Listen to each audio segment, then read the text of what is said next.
every step of the way, Levi kept me close, acting as my protector. It was different, having someone present with me, someone on the scene to watch my back. There was less worry that I'd screw something up in my haste to leave, because Levi was perhaps even more determined to get me out of this alive than I was myself. The vestibule was massive, and I was admittedly afraid to cross it. There was a row of pillars to hide behind, but with them several yards away, I still felt we'd be too exposed. Only Levi didn't have nearly as much doubt as I did, and it was his drive and confidence that propelled me forward.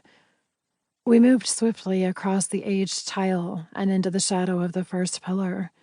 It didn't matter how hard I tried to steady my breaths, they were coming hard and fast. This never happened to me. Typically, I was level-headed and relatively at peace with my circumstances. However, on this particular night, I felt many emotions, but peace was not one of them. The only difference I could put my finger on, the one factor that set this experience apart, was Aaric. Yes, this time I was running from a devil I'd seen face to face, one who'd proven to be the embodiment of what humans had feared for centuries. His cruelty hovered above me like an ominous cloud. I'd never forget that soulless look in his eyes as he played Russian roulette with my life, wavering from one second to the next on whether to end or spare me. It wasn't lost on me that the only reason I was still breathing was because claiming me suited him more than killing me. At least it did. There was no telling what he'd do if he caught Levi and I trying to break free.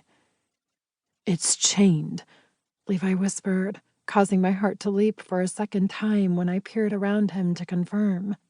What followed was the sound of Thomas's keys jingling again, and I could only hope and pray no one was close enough to hear them.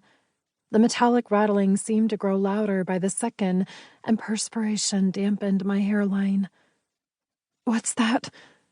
No air left my lungs after I asked. In fact, I didn't even blink, keeping my eyes trained on the far side of the decaying vestibule, where I could have sworn I'd just seen a shadow. Levi's gaze darted that way too. This time there was a rustling sound. "It's coming from outside," Levi assured me, pointing toward the window missing several panes of glass. "Assuming I ever find the right key," he sighed, "I'll go out first to check that everything's clear." This announcement was accompanied by the clanking of a thick chain gently being laid to the ground. He'd gotten the padlock off, but it took a moment for reality to settle in with me. Freedom was in the air, and there was finally hope that we would soon be leaving this hellhole behind us. All we had to do now was make it to the next checkpoint without getting caught and killed. Horror movie style creaking echoed through the open space as the hinges groaned. The sound bounced off the empty surfaces that surrounded us. It gave the impression that the brief racket we caused was coming from everywhere. As promised, Levi stepped out into the unknown ahead of me. When everything appeared to be clear, we crossed the threshold from bondage to freedom with cautious footsteps. Approximately 2 weeks had passed since I breathed fresh air, so I drew it in deeply. Only there was no time to fully savor it. A ghastly growl tore through the darkness, too close for comfort. Things happened so quickly from there, I could hardly even make out the creature's form before Levi lunged forward.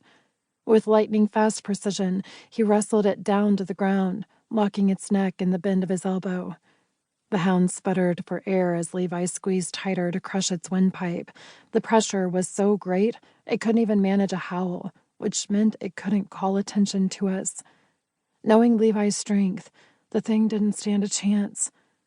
Watching it die a slow death, my nerves began to settle, thinking we were finally in the clear. However, the set of glowing red eyes I stared into next suggested otherwise. There was no time to call out to Levi, no time to run. Then again, neither of those actions would have done me any good anyway. Once a hellhound had someone scent, the chances of getting away were a fraction of a percent. Their pursuit was relentless. Wind shot from my lungs when I was tackled to the ground, the back of my head stinging from the blow. "Corina!"